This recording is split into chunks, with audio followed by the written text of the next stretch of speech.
Hello guys, welcome back to my channel. আমি গৌর। আজ আপনাদের সামনে ইন্টেল i5 14 জেনারেশন এর ডেস্কটপ রেডি করে দেখাবো। চলো শুরু করি।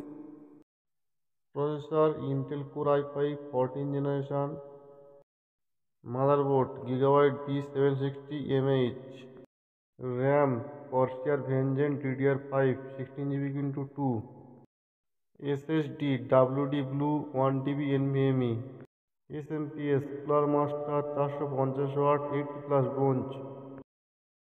তো এই ছিল আমাদের সমস্ত পার্টস। একে একে সিল কেটে সমস্ত পার্টসগুলি অ্যাসেম্বল করে দেখাবো। এটা এসএমপিএস 450 কুলার মাস্টার। দেখো ক্যাবিনেটের সঙ্গে ফিটিংস করা হচ্ছে। প্রথমে আমরা এসএমপিএসটা স্ক্রু দিয়ে আটকে নেব ক্যাবিনেটের সাথে। এবার আমরা প্রসেসর মাদারবোর্ড অ্যাসেম্বল করব। প্রথমে প্রসেসরটা আনবক্সিং করে নিচ্ছি। এবার দেখো মাদারবোর্ড সিল কাটা হচ্ছে। তো মাদারবোর্ডের সাথে প্রসেসরটা সূক্ষ্মভাবে বসিয়ে দেবো। প্রসেসরটা বসানোর সময় খেয়াল রাখতে হবে যে কোনো পিন যেন ড্যামেজ না হয়। সূক্ষ্মভাবে বসাতে হবে,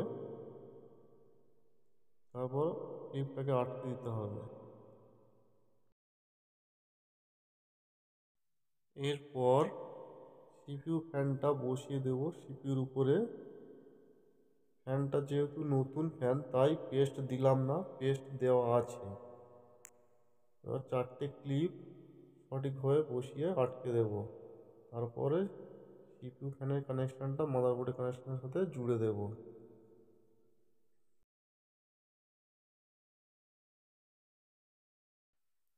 এটা দেখো WD Blue 1 TB NVMe SSD। তো ওটা আনবক্সিং করে মাদারবোর্ডে NVMe পোর্টে বসিয়ে দেব,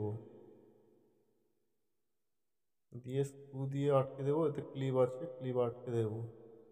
এই এসএসডিটা খুব স্পিড, ব্লু এসএসডি যেহেতু, আর এটা NVMe। এরপর 16 GB করে আমাদের দুটো র্যাম আছে কর্সার ভেনজেন কোম্পানির, DDR5 র্যাম। এটাকে আমরা সঠিকভাবে বসিয়ে দেবো। র্যামে দুটো দাগ দেওয়া আছে, মাদারবোর্ডের সাথে দাগ মিলিয়ে বসিয়ে দেব।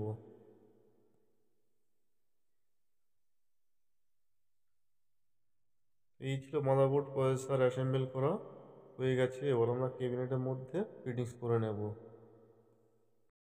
এবার আমরা মাদারবোর্ডের ব্যাক প্যানেলটি ক্যাবিনেটের সাথে লাগিয়ে মাদারবোর্ডটা ক্যাবিনেটের মধ্যে বসিয়ে দেব এবং স্ক্রু দিয়ে টাইট করে নেব মাদারবোর্ডের সাথে ক্যাবিনেটের।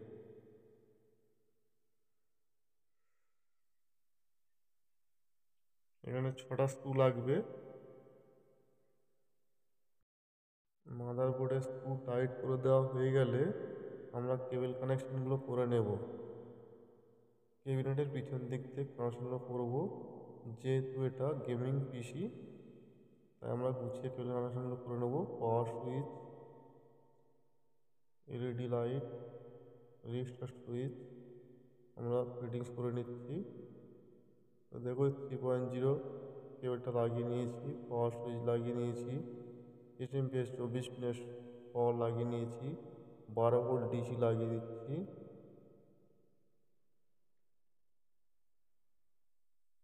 RGB কানেকশনগুলো লাগিয়ে দিয়েছি।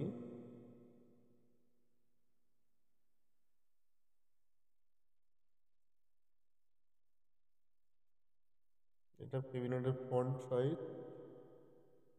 দেখো আমাদের অ্যাসেম্বল কমপ্লিট হয়ে গেছে। আমরা এরপর পাওয়ার দেব। ও কি দারুণ লাগছে!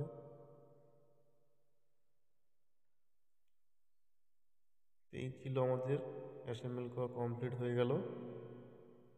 আমরা এবার ওএস লোডিং করব।